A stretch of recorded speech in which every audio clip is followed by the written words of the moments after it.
Hi students, it's Miss Andress and happy Too Good to Stop Reading Tuesday. It is Spirit Week, so I'm wearing my crazy hat for Crazy Hat Day. And today we are working on your writing assignment, which is to write a narrative. A narrative is, that's right, a story. It's just a story. So let's talk about plot first.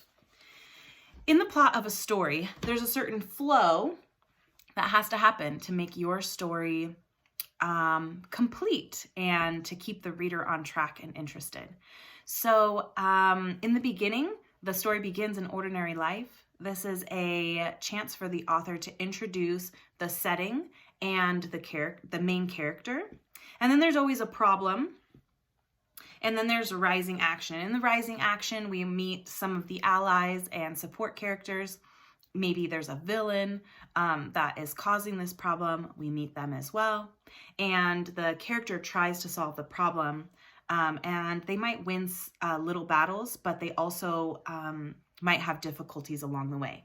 Then there's the climax. And the climax is the part of the story where there's like a battle happening, or like the character's trying to solve the problem and you think that all hope is lost, and right before that moment where you think, oh, everything is done, the story's over, my main character lost, then the problem is solved, your main character wins. And then there's the following action where you tie up all the loose ends and then the problem is completely solved. There's a resolution and it's all done. And then there's a return to ordinary life, except that, now that your characters have gone through this journey, they'll never be the same. So even though they're back to real life, it's never really that ordinary. All right, now we're going to talk about the hero's journey. And the hero's journey is a way to really flesh out that plot and give us a little bit more focus as to what's really happening.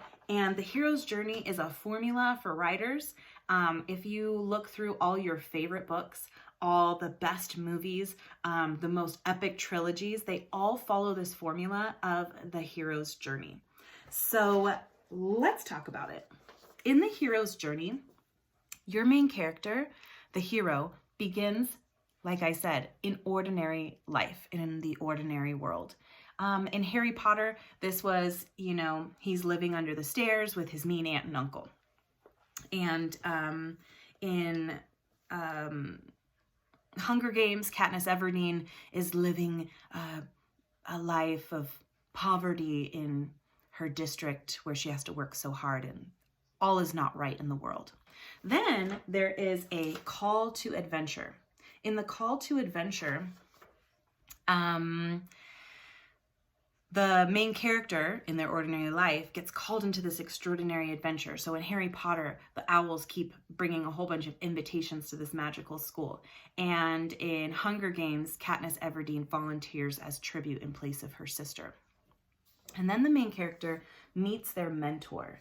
So in Harry Potter, he meets Hagrid, and Hagrid is like, I'm taking you out of here because you're meant for greater things. And in Hunger Games, Katniss Everdeen meets Haymitch, and he doesn't want to be her mentor, and she doesn't want him to teach her anything, but they're paired together, and really Haymitch does have the answers to a lot of her questions, so they have to work together.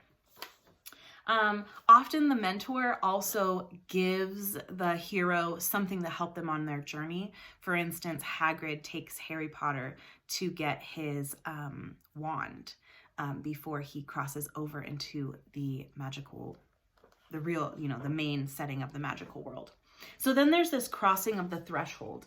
The crossing of the threshold is some sort of passage from the ordinary world to some sort of magical or extraordinary world. Even in a story where it's not magical, there is some sort of other place that they're going. So in Harry Potter, he takes the train to Hogwarts. In Hunger Games, Katniss Everdeen takes the train to the capital. So there's often themes of trains in this passage from one world to the other. Then there is the meeting of the allies. So after they cross over, then the hero meets some allies. And maybe they don't like each other at first, but in the end, they end up really working together. So in Harry Potter, he gets to the magical school and he meets Hermione and Ron, and Katniss Everdeen, she meets Peeta and some other characters that kind of help her on her way in the battles. Then they might go through some tests, like Harry Potter and his allies. They, defeated the ogre or the troll, and Katniss Everdeen, wins some smaller battles, some like one-on-one things, and gets the tools and the things that she needs in order to, win her bigger battles. And then after that, when they kind of pass those like basic tests, then the hero approaches the final challenge. And this is usually the part of the story where the hero's like, I know that I have to go alone. No, you stay here. It was always me. I have to do this on my own. And the characters are like, no, we'll help you. We have to stick together. And then they're like, no. And then they like cry. They're like, what if you die? And they're like, he's like, no, I must do it. And they like go on to fight this final battle. So maybe it's like a one-on-one battle with the villain, or maybe it's, solving some sort of problem or finding the cure, or maybe it's an actual battle between one side and the other. But whatever the final challenge is, then we get to this epic battle. And in the epic battle, they fight, and it's huge and it's epic and it goes on for a while. And at some point in that battle, all hope is lost. So you think that the hero has died, or you think that the cure can never be found, like the bottle is dropped and broken on the floor, or, the bomb that was supposed to be stopped explodes, and you think that the hero is stuck inside the building, or the hero is battling one-on-one with the monster and gets flung off the edge of the cliff into what you think is like the molten volcano. And when all hope is lost, all the allies are like, no, and they're like crying, and everybody, the audience is like, oh, I just watched this whole movie for nothing, and now the problem's not going to be solved, and the hero is dead, and why did I spend my money at this movie?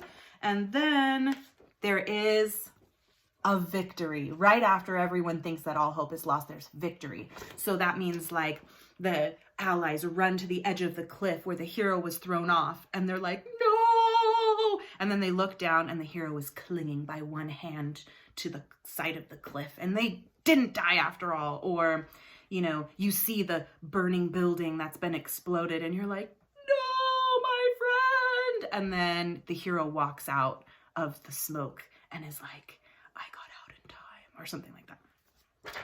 So then there's the victory.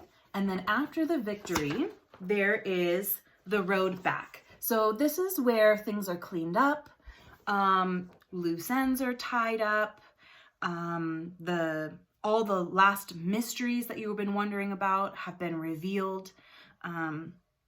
If it was a secret as how to the hero figured something out or defeated something, all is explained. Like in the end when Sherlock Holmes is like, and you were in the parlor with the ratchet and the thingy, and you killed so-and-so by this way and the secret passage. When everything is explained, that's why the story is wrapped up. And then after that, after the road back, then there's this return to the ordinary life with the solution. So maybe, in the beginning, if the problem was all the crops were dying in the ordinary world, then the hero returns with, the magic potion that like makes all the crops start growing again. Kind of like in Moana, where she like returned the heart to Tafiti, and then Tafiti like makes everything grow again, and then all their crops are growing again. So the hero returns to the ordinary life, but it's not so ordinary anymore because everybody has, I'm not pointing to the wrong thing. Here. They return to the ordinary life, but it's not so ordinary anymore because the hero has changed throughout the journey. Like if they were a very humble character in the beginning, they've been empowered. If they were maybe a selfish character in the beginning, they are giving now. If the character didn't know how to solve problems before, they have the answers now. So the world is saved and the character is stronger and the friendships have been solidified, and that's the end of the story. So as you write, take some time to just write in each bubble. Like map out basically where you want your story to go, and then just spend some time, like in the beginning, trouble in the ordinary world. Just describe it and describe your character and talk about it a little bit. Turn on some music and just write for a while. And when you're done with that paragraph or that page or that chapter, however much you're writing, then move on to the next part, the call to adventure, and just spend some time writing in the call to adventure. Play a song or two and just write about what's happening and how they get that call to adventure. And then when you're done with that paragraph or that page or that chapter, then move on to the next step, meeting the mentor, and just flesh that out.